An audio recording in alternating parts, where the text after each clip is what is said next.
Everybody, welcome to another episode of Purple Insider. Matthew Coller here, along with Manny Hill, as we always do on Monday and Thursday nights on the YouTube channel. And of course, all these episodes on the podcast feed as well.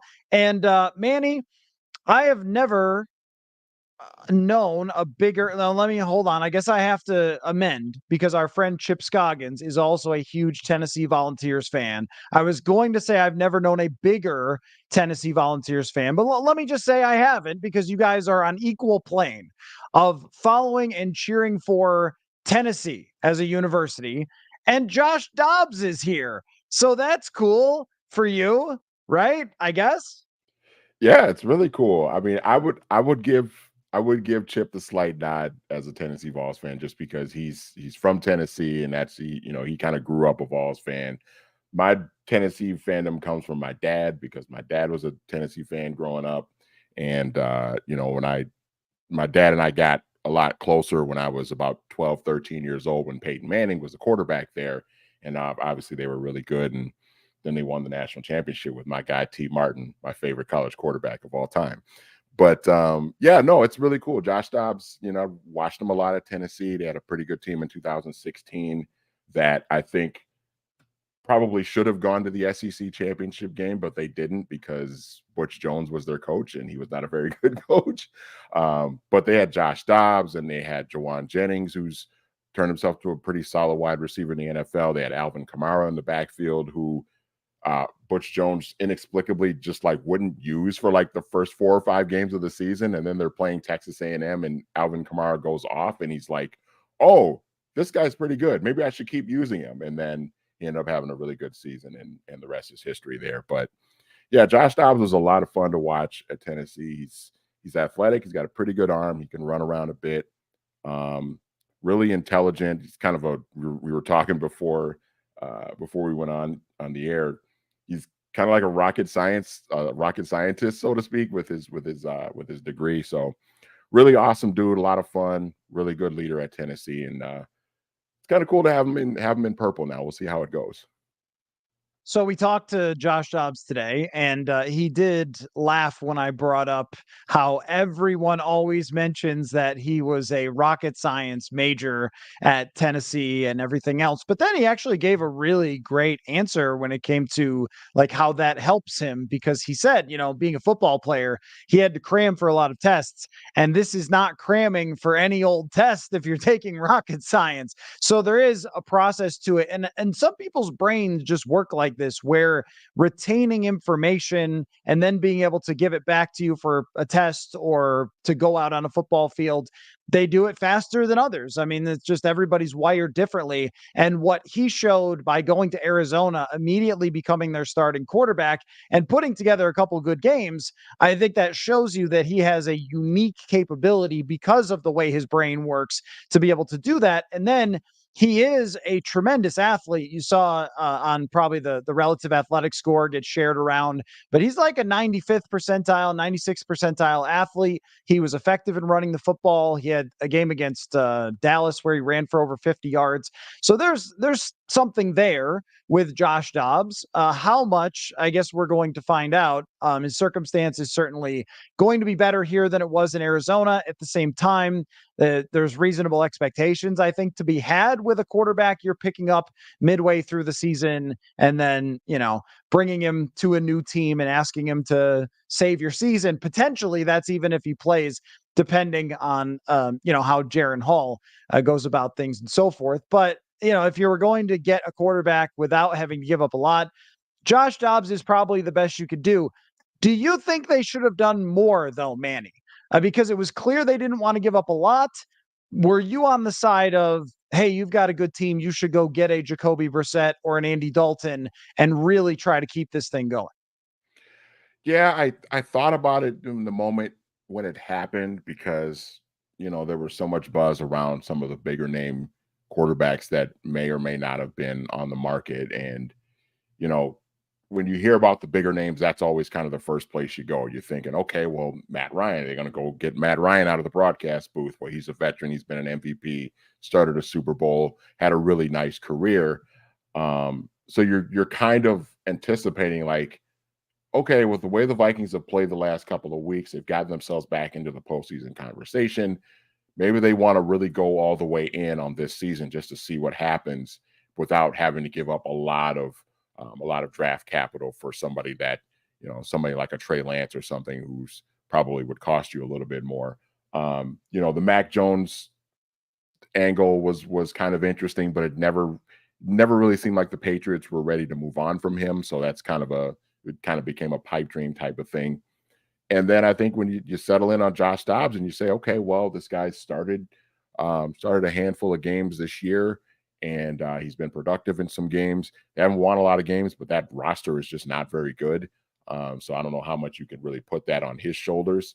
And he started a lot of games for the Titans last year after Ryan Tannehill got hurt and Malik Willis was just like not good. And so he kind of had the Titans in the mix there down the stretch last season. So he's got some experience. He's been in the league for a while. He's been in a lot of different locker rooms, so he's seen a lot of different playbooks and that sort of thing. So he's well traveled around the league. And I thought, okay, well, he's got some ability. There's no doubt about that. I watched him at Tennessee, and he can certainly run around. He's a pretty good athlete, got a really solid arm. So I said, hey, what the heck? Didn't cost him a lot to get him in, and he's young, and who knows if he gets in and he plays well enough, then you've got at least a functioning option going forward into next season if you decide not to bring Kirk Cousins back. Yeah, I mean, I agree with that for sure. Teams should be keeping three quarterbacks in the future. And if the Vikings, because it's not clear what's going on with Nick Mullins health wise, Dobbs is probably a better quarterback than Mullins at this point. And so maybe you're thinking, all right, well, you've got Dobbs as a potential backup for the future. You couldn't ask for a better backup from a guy who is just like first class, can learn anything at any time, is going to be good for your team. I mean, somebody who comes in, gets named the starter, and handles it the way he did in Arizona, I think it speaks really well of him. And you see guys like Josh McCown who have long careers doing exactly this type of thing. People will make fun of Chase Daniel because he made a lot of money and he only played like 5 games. Which, like, it's not easy being Chase Daniel. If it was, a lot more guys would do it because there's a lot better athletes out there than Chase Daniel. And yet teams always wanted him as a backup because they knew he'd know the offense and could step in and run it if they needed to, which I think is the same thing with Dobbs. And then, it's somebody that's doing a lot of work behind the scenes. And this is what Nick Mullins and Sean Mannion have always gotten praise for, but that matters. I looked this up, Manny. When backup quarterbacks have had to play this year, they are 9-21. So you don't really expect to win a lot of games with your backups. And that leads me to our next discussion. Here's what I want from you. I want you to pick the rest of the schedule first if Kirk Cousins never got hurt, and then in the current circumstance. So let's run through the final, what do we got here? 9 games. Mm-hmm. If Kirk had not gotten hurt, where you think they would have finished, and now with their situation with Jaren Hall / Josh Dobbs / whoever else. I don't know what Nick Mullins' deal is, but if he's going to play or not. If they thought he was good, then, good health-wise, then he probably would have just been the guy. So, all right, let's just go wins and losses. Let's start with this week against the Falcons. Again, you are picking this first one if Kirk had never gotten hurt. So, do you think they would have beaten the Falcons? Yes. Yes, I do. I think because of the way they've been playing the last couple of weeks, the way they were really taking it to the Packers before Kirk got hurt. Atlanta has a really, really nice roster. They've got some pieces, certainly on offense.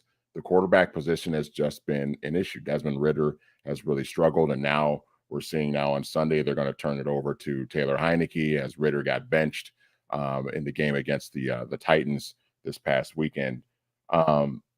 I think with a healthy Kirk Cousins, the kind of role that the Vikings were on at the time that Kirk got hurt, I could totally envision them going into Atlanta and really taking care of business there. Even though the Atlanta Falcons do have some nice pieces on offense with Bijan Robinson and Drake London and Kyle Pitts and things like that, but the quarterback position is just kind of an issue right now for them. So I would tally that as a win for the Vikings. Okay, 5-4. I'm very interested to see who the next coach of the Falcons is. That's the way I would talk about them right now because that roster is good and their coach is not. All right, against the Saints, and for time purposes, we don't need a full breakdown as much as I like your full breakdowns. But just we'll kind of run through these a little bit on the quicker side. So, win or loss against the Saints? I'll call it a win. It's at home. And the Saints are kind of reeling right now, so I'll call that a win. Okay, so you would have had them to 6-4, Yeah. then going out to Denver. Tough place to play. I'll call that a loss, even though the Broncos are not very good.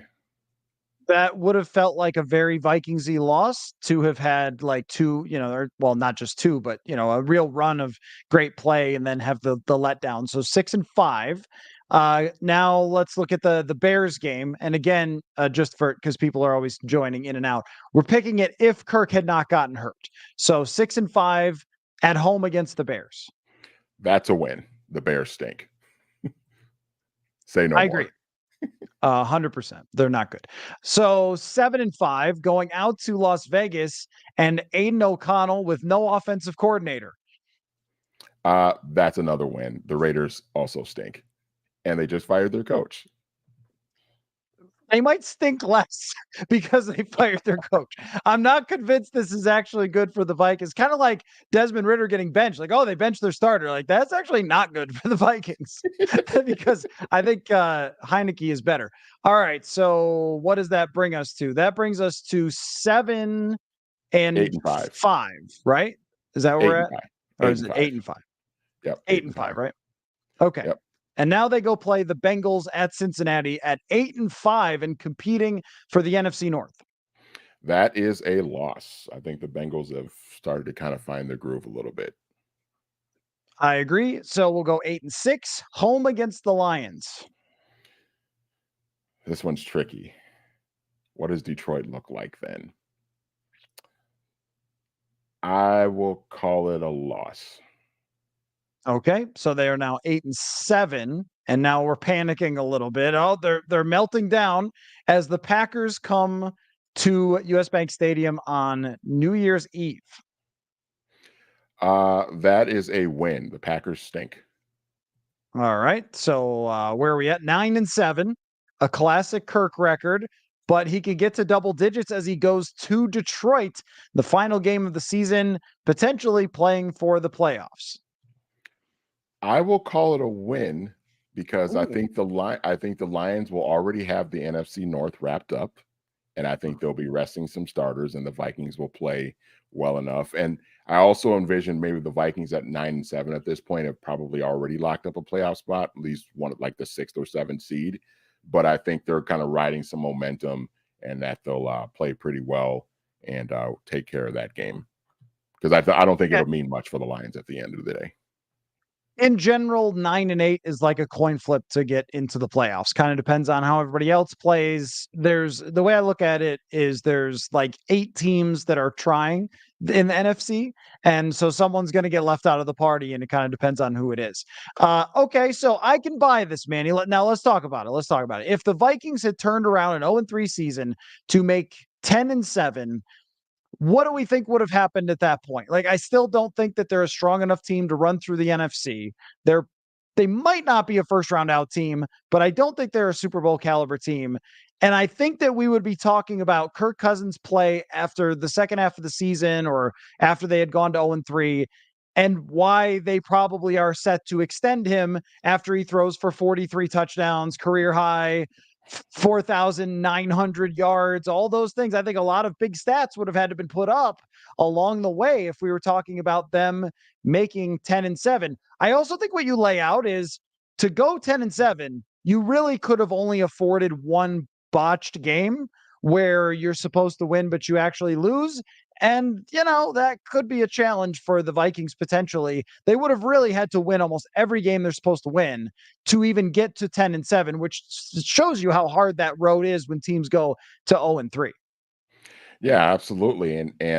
You're talking about essentially after an 0-3 start, if they finish 10-7, you're talking about a 10-4 finish. I mean, and that's a 10-4 stretch for any team that's a pretty damn good stretch. I mean, you're talking about a lot of teams that, are winning divisions if they have that type of a stretch or better over the course of the season. So to recover after an 0-3 start, if that would have been the finish, that would have been pretty impressive. And yeah, I think the conversations about, is Kirk Cousins going to get an extension? That I think that conversation would rear its head again after us kind of going into this season thinking, okay, well, this is going to be it, But I think a lot of that was, the idea that this team was going to kind of regress back to being kind of a 500-ish team as they had won those 13 games last year. So yeah, I mean, it would be interesting it would have been interesting to see how that would have played out if they would have gotten themselves back into the playoff hunt, made the playoffs, won double-digit games. Kirk is putting up the great numbers because, he's got Justin Jefferson back at some point during this stretch. And then Jordan Addison at this point has really kind of hit his groove, and he's, really ascending into, a star as it appears that he's going to be here going forward. So yeah, that would have been something. That would have been something to see how they would have played that out. Now, if they had gotten to that final game, lost, gone 9-8, missed the playoffs, then we might be talking about a whole different discussion with the Yes. quarterback. And that's how, for so long, it has felt like the razor's edge of this decision of which way they're going. And it still feels like that is very much undecided.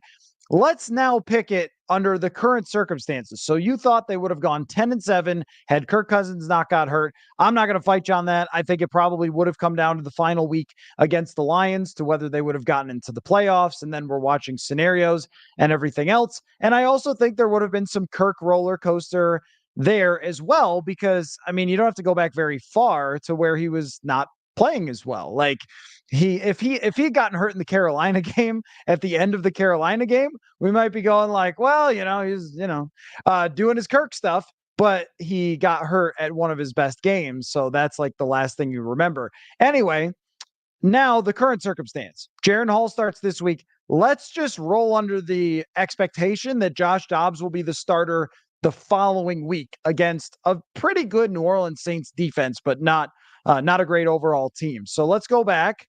Do you think this week with Jaren Hall that they beat the Falcons? I don't. I just and that's just because there's just so much unknown with Jaren Hall. He's a 5th-round pick. We only saw him for a handful of plays in Lambeau on Sunday. I just don't think we know. And so going into Atlanta, it's a road game. It's Taylor Heineke, who somehow, if he's going up against, an opposing quarterback that's not very good, somehow he can kind of find a way to pull it out. He started a lot of games, started a playoff game for Washington a few years ago.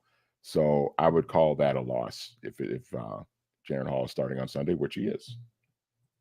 I agree with you, even though I don't really know what to expect from Jaren Hall. It's just that my sample size of seeing him in training camp and preseason does not give me a ton of confidence. I mean, I think the difference between at least that version, and it could be different when he's playing with the first team, I don't know, but that version versus Taylor Heineke, who has won a good amount of football games in the NFL and played really well for Atlanta last week. I think, well, and not only that, but they have a good defensive coordinator. They have a ton of weapons and an offensive line that's really going to test the Vikings. And going on the road as well.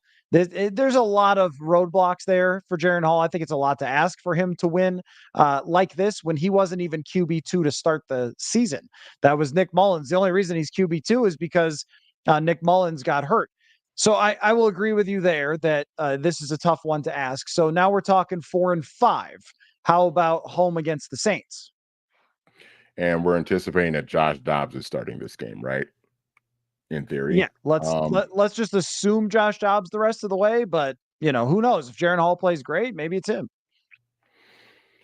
Yeah, I mean, I'm excited to see what Josh Dobbs could look like in this offense, but I think that first start against the Saints team that I don't think is very good, but it's a defense that I think can cause some problems.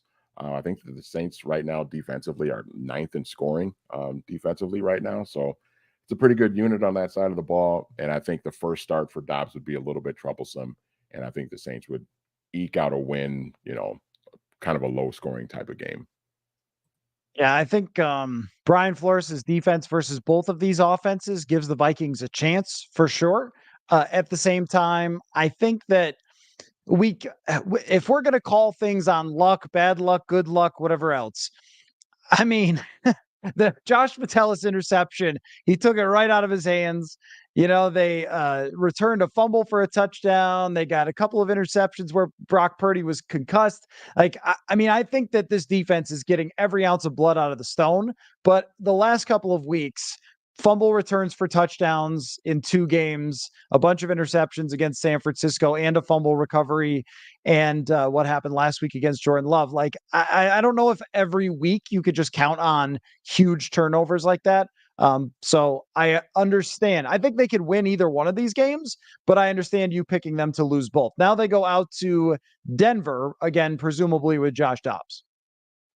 Well, I mean, I picked them to lose here if Kirk Cousins was playing. So I guess it would only make sense that I would pick them to lose here if Josh Dobbs is playing as well. So I'll call that a loss too. And now they're at 4-7.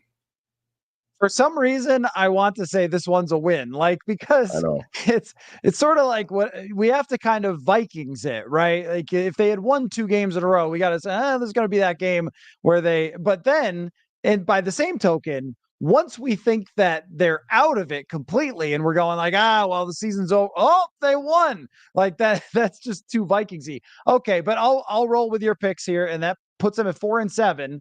And now it's a rough road to compete for the playoffs. They face the Bears at home on November 27th.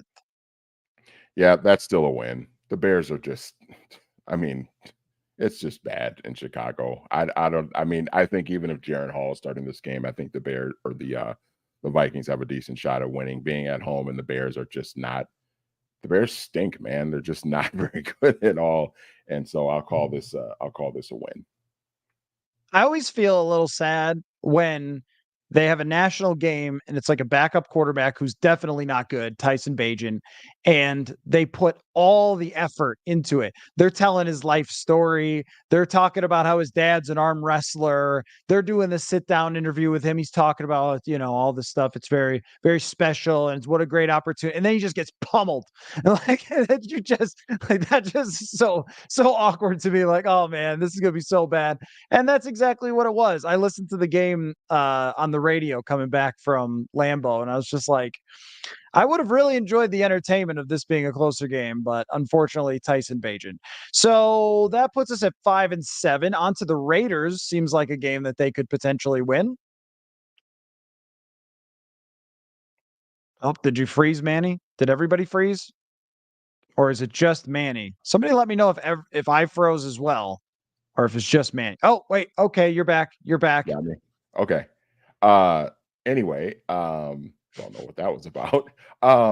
Yeah, I think this is a win. It's coming after a bye week too, so it's kind of an extra week for Josh Dobbs to even get a better grasp of the offense at this point. And I think he's starting to pick up momentum and start to play better. And like we talked about, the Raiders stink too, and I think this will be a win as well. Yeah, I think so. The Raiders, yeah, I mean, the only scenario is they get super motivated by Josh McDaniels not being there. But what usually happens is there's like this little burst of we fired our coach, everyone's excited, and then they remember that they're a terrible team. And this happened with the Indianapolis Colts. It happened with the Falcons when they beat the Vikings in 2020. They had just fired their coach, and they came to Minnesota with their hair on fire and just beat the hell out of the Vikings. Kirk had a tough game there, and eventually that wears off though, and they're still a truly, truly awful team. That puts them at 6-7. Kevin O'Connell presumably getting praised for turning things around, and then they go to Cincinnati. There's no way you can call this one a win. No, not at all. I called it a loss if Kirk were healthy, and so yeah, they're going to lose that game. That puts them at 6-8. Lions at Vikings. I'll call that a loss as well because I think the Lions are at this point, they've got the division locked up already, but they're trying to jockey for maybe a higher seed in the NFC. And I'll call that a win for Detroit. So the Vikings would drop to 6-9. a not so nice 6-9. And then you have Green Bay and Detroit. Probably a chance to beat Green Bay and maybe a chance to finish out with a win against Detroit. Because if they're not playing for any position, you could end up at, maybe what do we got them at? We got them 6-9. You could finish up at 8-9 here, potentially.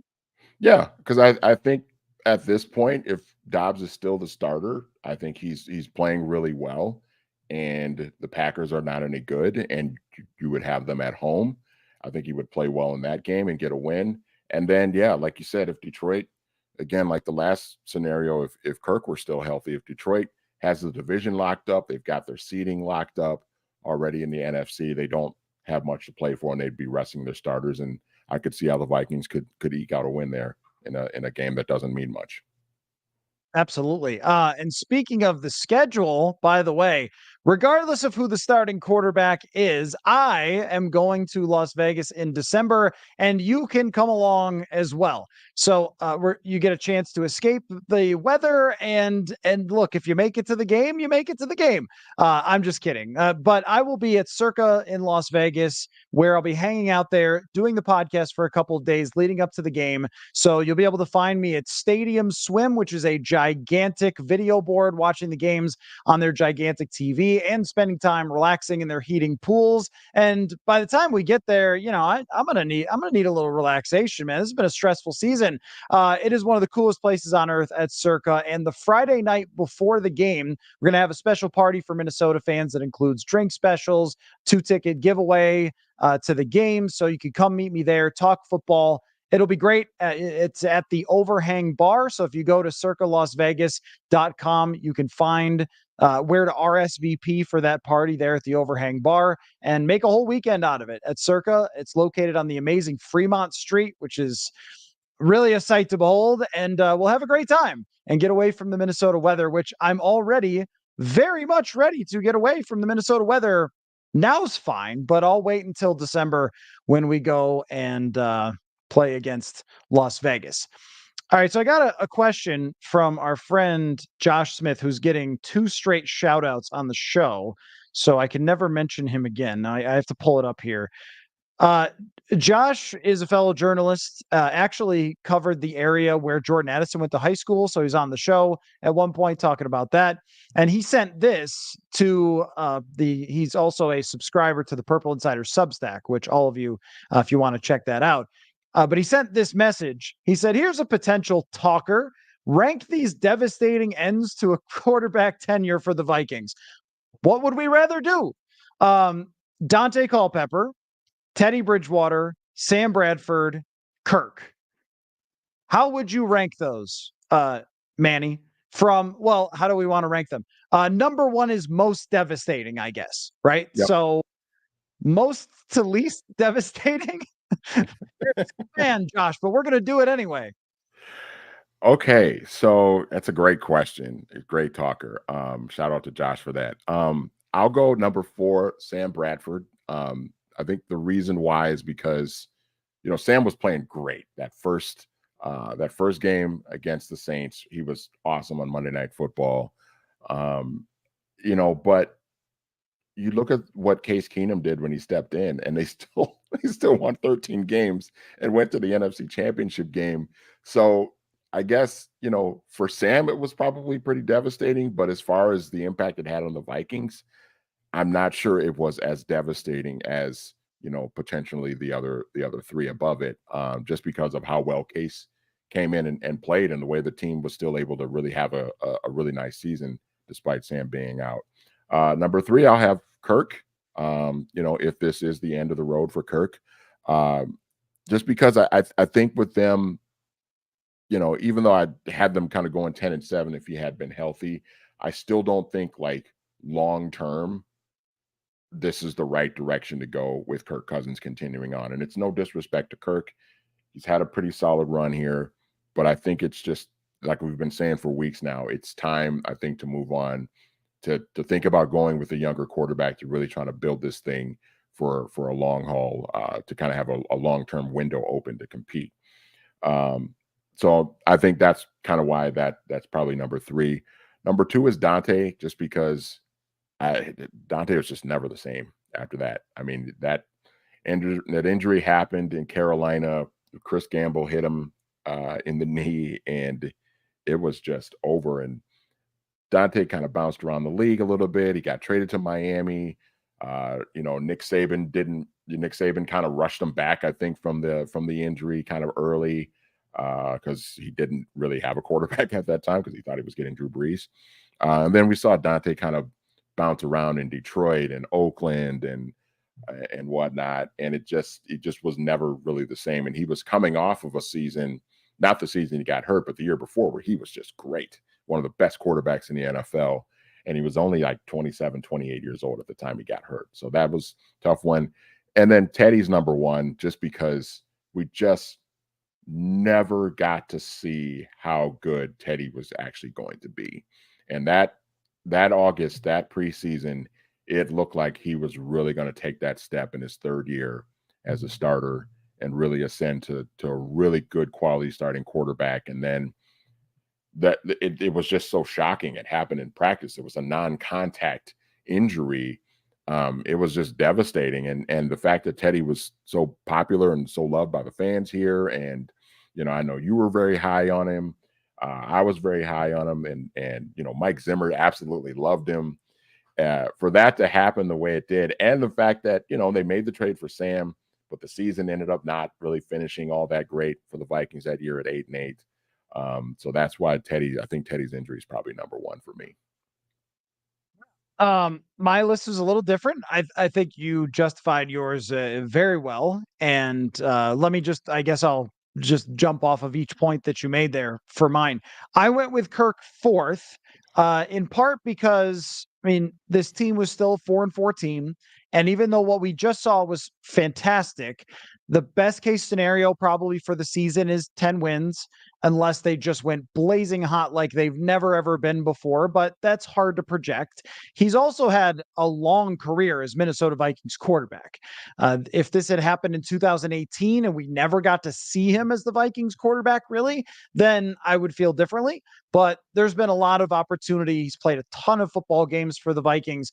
The thing that makes it very sad is just how he was playing over the last 2 weeks and how the locker room that once I think did not do this galvanized around Kirk Cousins over the last 2 years and really came to believe in him, care about him in ways that I don't think he had seen before in Washington or Minnesota. So that makes it tough. But I still think that this would have been like a 9 or 10 win team that does not go much farther than that, just based on everything they have in the roster. Maybe, who knows? Like, we'll never find out, but that was my impression of it. That's kind of what all the metrics say about them. I think they're like 15th in DVOA, and a lot of different numbers say they're more of an average team overall that was playing really great the last 2 weeks. Sam Bradford, the thing about Bradford that I'll always wonder is if Case Keenum goes 13-3, what does Sam Bradford do? Because even Bradford, you remember when we talked to him, when we had him on the show that one time with Alex Boone years ago, and he said it still keeps him up at night to think about that first game of 2017. That man, again, with the team had bought into him during training camp. He was throwing the football incredibly well. He was just locked in at the beginning of that season. And I'm not saying they go undefeated, but man, if everything plays out the same, if Anthony Barr still hurts Aaron Rodgers, they could have won potentially 14, and they go into the playoffs. You probably don't need a miracle to win against the Saints if you're given a 17-0 lead, because he didn't throw many interceptions. And then you head to Philadelphia with a legit chance to beat that defense with someone that's more physically talented. So there is that. And that also applies to Bridgewater as well, that if Bridgewater is the quarterback and he's at his prime and they've won all those games with that great team, either one of them probably gives you a better chance because they're more talented than Case Keenum. Yeah, and on top of that, if you add one more win to the 13-3 season, maybe you're hosting the NFC Championship game instead of having to go to Philadelphia, because I think the Eagles were 13-3 as well, but they had a tiebreaker over the Vikings at that point, which is why they were hosting. But yeah, maybe you're hosting the Eagles instead, and maybe things go a little bit differently. So I will go with Teddy as number 2. Right. As much as I think that, and also consider this, that Sam Bradford was fairly expensive at the time on the salary cap. You would have had Teddy and like $20 million to spend on a team that was already good enough to go to the NFC Championship game. Yeah. Like they would have been even better. And Bridgewater, I think, was coming along. Not to mention that Bridgewater never saw the version of Diggs or Thielen that everybody else got. So there's a lot of reasons to think. Plus, they improved the offensive line in 2017 with Riley Reif. Mike Remmers played pretty well that year. Joe Berger. Elfline before he got hurt was playing well. So, I mean, think about that.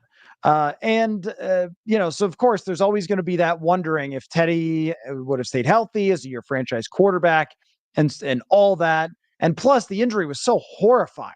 Like it was, going in an ambulance, being told we're not sure if we could save the leg. Like, holy cow.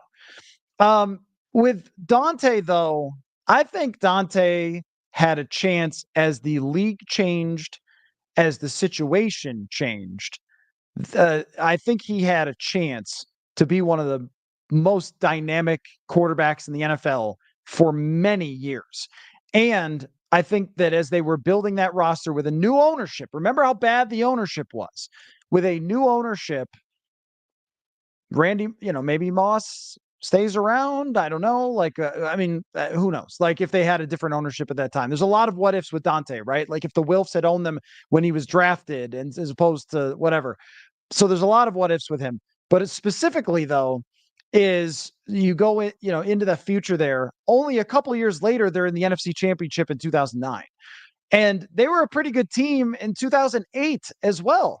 So, like, if he is there for the build of that team, the defense that they had, I mean, you could have been talking about year in and year out with Dante Culpepper as they pay for coaches, maybe like keep an offensive coordinator, all those things, having the potential to compete for a Super Bowl year in and year out.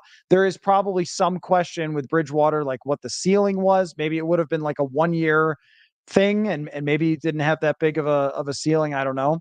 Of course, anytime Bridgewater gets mentioned, someone in the comments has to insult Teddy Bridgewater and his arm strength. But I'll tell you, the thing that I noticed, because I got the job right before that happened. And what I did was I studied Teddy Bridgewater a lot to get ready for the job because that's who I thought I was covering.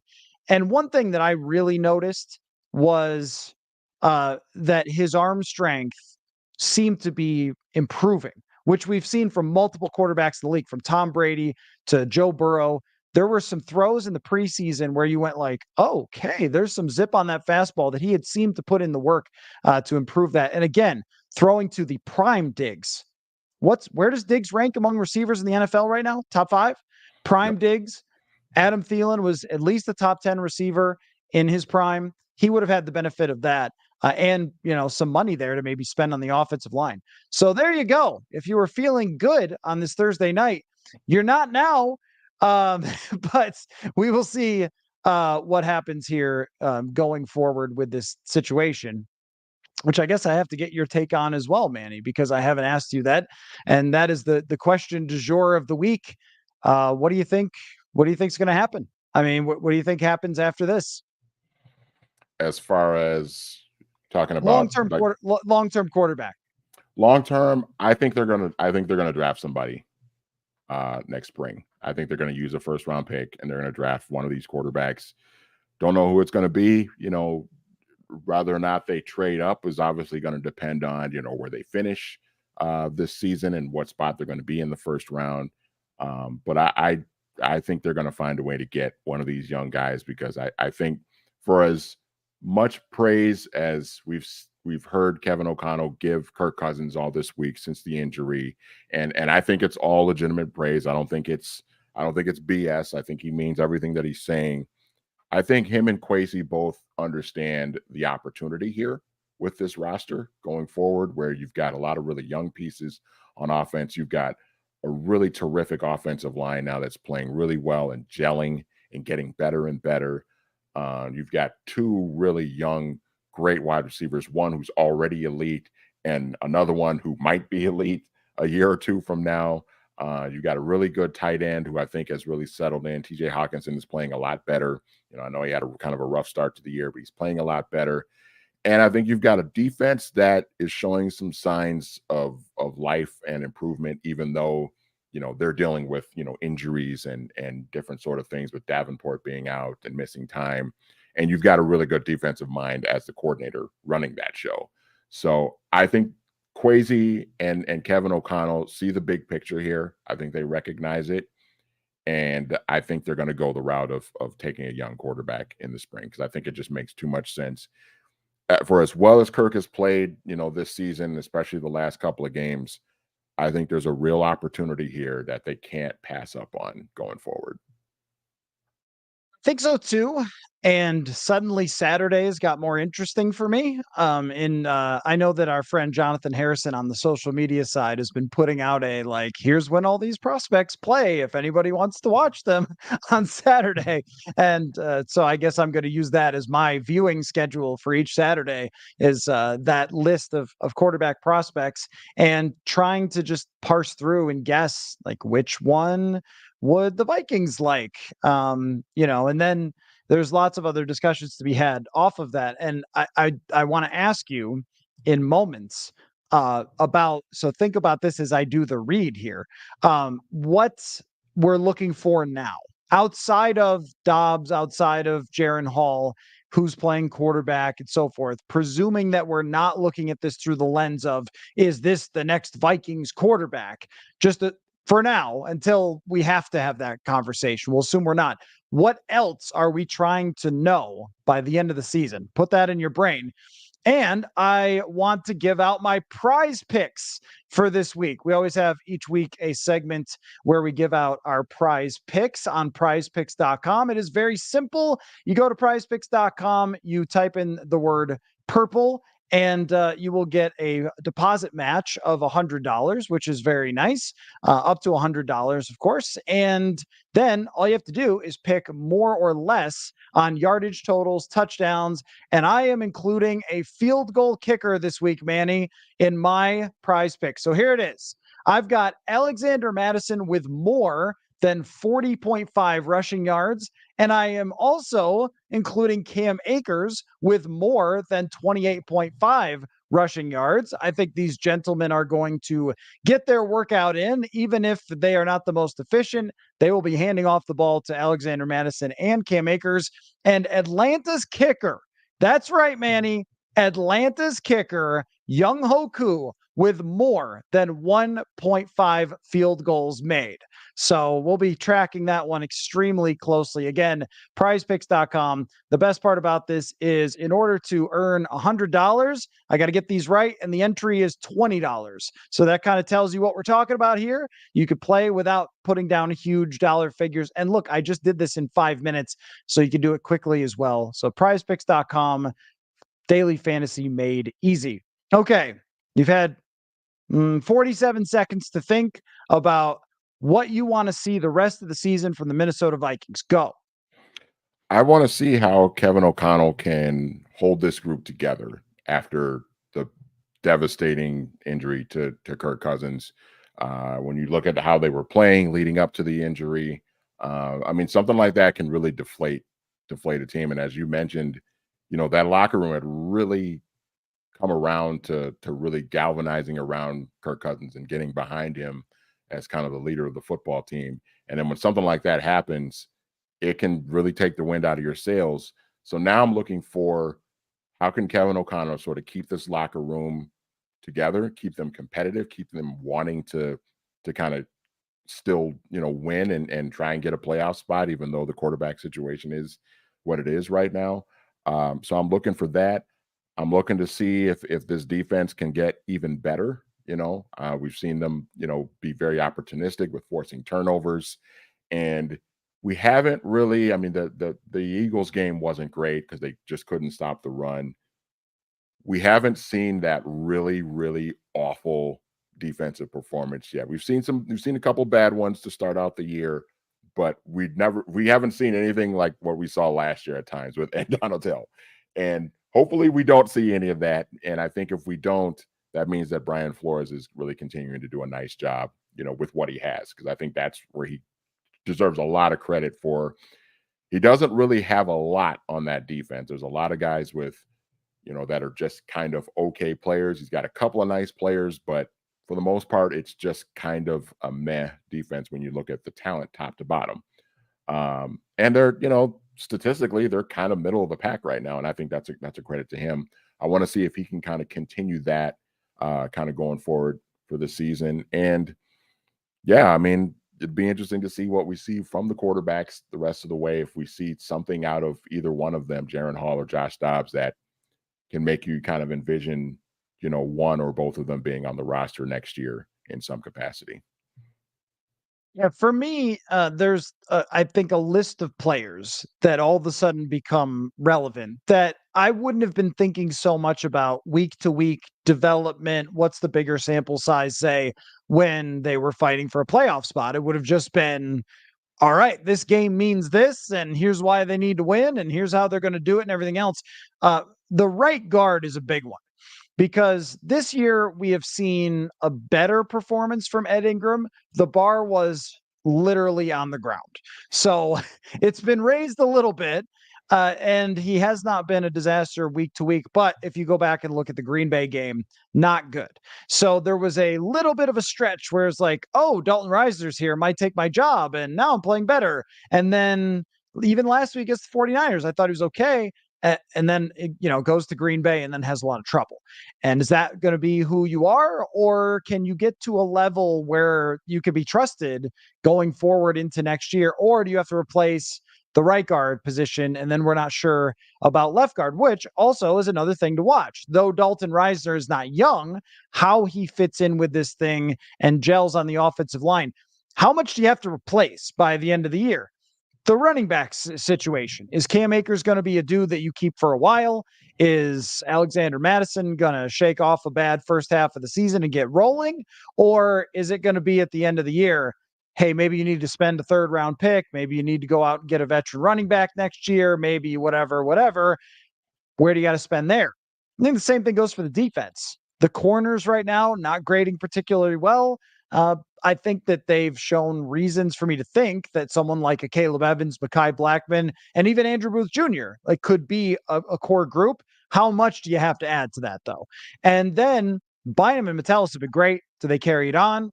Ivan Pace Jr. was sort of the hot player early on, hasn't played as much recently, but I still think he's been fine when he's been out there. And is he, a guy for the future? Is Jordan Hicks going to continue to play as well as he is, where you have some confidence? And does anybody else emerge on the defensive line? DJ Wanham. So there's kind of like a whole laundry list of guys that I'm watching. And I'll give you another thing. How many sacks does Danielle Hunter end up with? Because if this dude ends up with 18 sacks, I don't know how you're going to be able to find the money in your wallet to be able to give Danielle Hunter, because it's not going to be enough. Yeah, I could totally see that.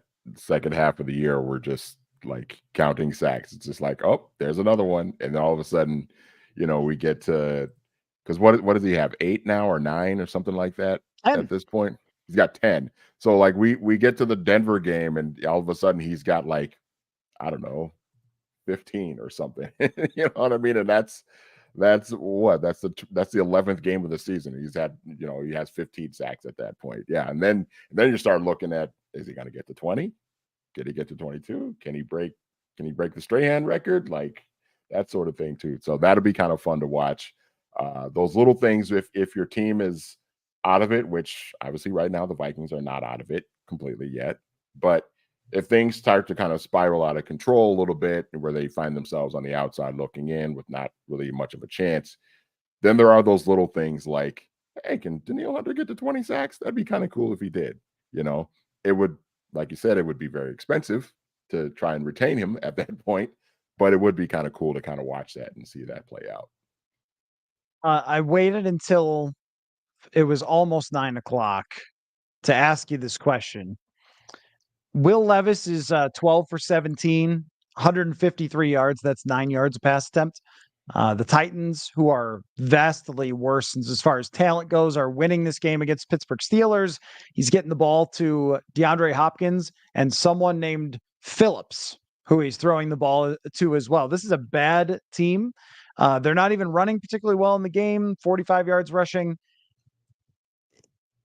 if Will Levis is good, what are we gonna think?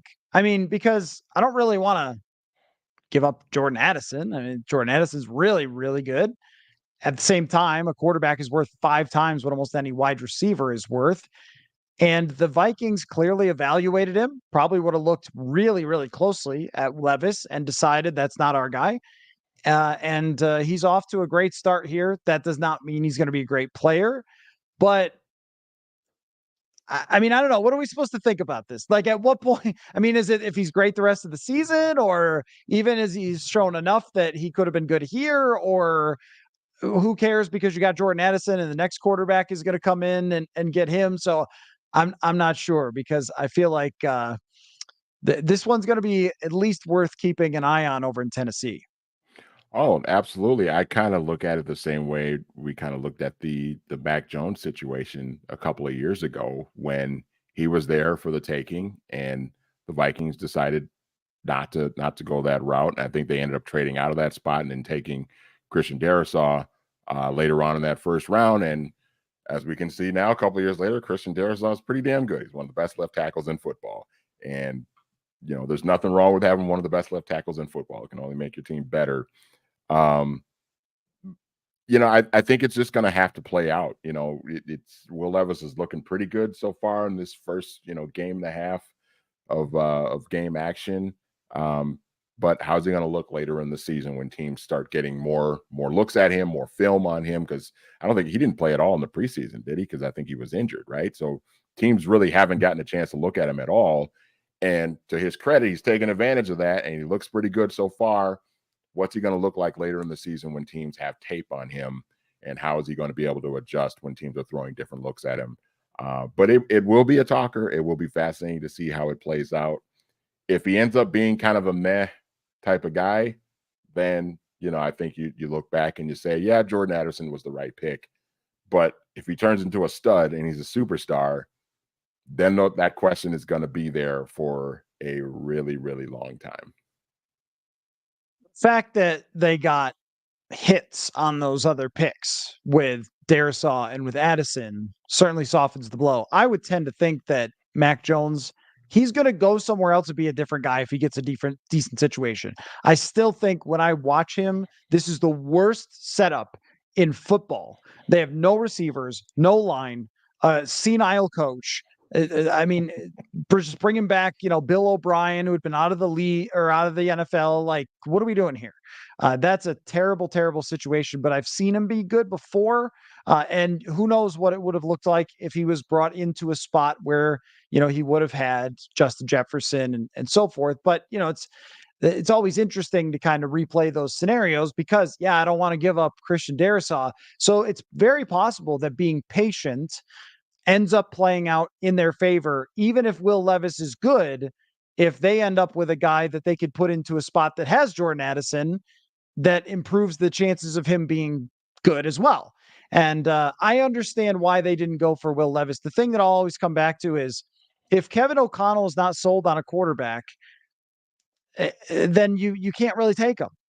But that's the trouble with this next draft is if Kirk's money is too big and he's going to go somewhere else, and then you're left with either some veteran or drafting someone that maybe like you're not 100% into, then that's going to be tricky because I think Kwesi Adofo-Mensah would be like, we just got to take a guy and hope.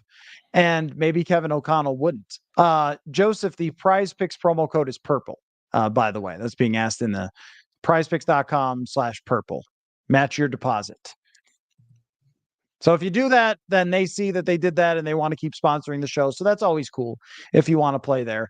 Anyway, complex season just got more and more complicated as the Vikings want to do. It feels like we kind of flipped the switch from like fighting for the playoff mode to we're all now evaluators, front office mode, right? So that's what we're doing now. But no matter what mode we're in, Mondays and Thursdays, we'll be doing the show here at 8:00. So if you're joining for the first time or whatever, that's what's going on. And then various other days as well. So that's how it's going to go. But Manny, any final thoughts before we sign off for the evening? Really, I'll just be watching Sunday and see how things play out in Atlanta. Maybe Jaron Hall kind of shocks us all and he turns into Brock Purdy 2.0 or Case Keenum 2.0, and suddenly he goes on a little bit of a run, or maybe Josh Dobbs steps in a week later and does the same. So who knows? I'll be very intrigued to just see what Jaren Hall looks like with a full week of practicing with the number ones and going into a game against a team that I think is beatable. I'm not super confident, but Atlanta is beatable. They're just kind of an ordinary team with a coach that's not that good and a sketchy quarterback situation. So I'm excited for Sunday. Believe it or not, I'm excited to see what this team kind of looks like with a different quarterback.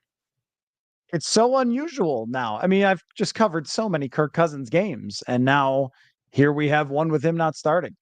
So thanks for your time as always, Manny. Thanks everybody Mhm. for watching, and we will talk to you all again very soon.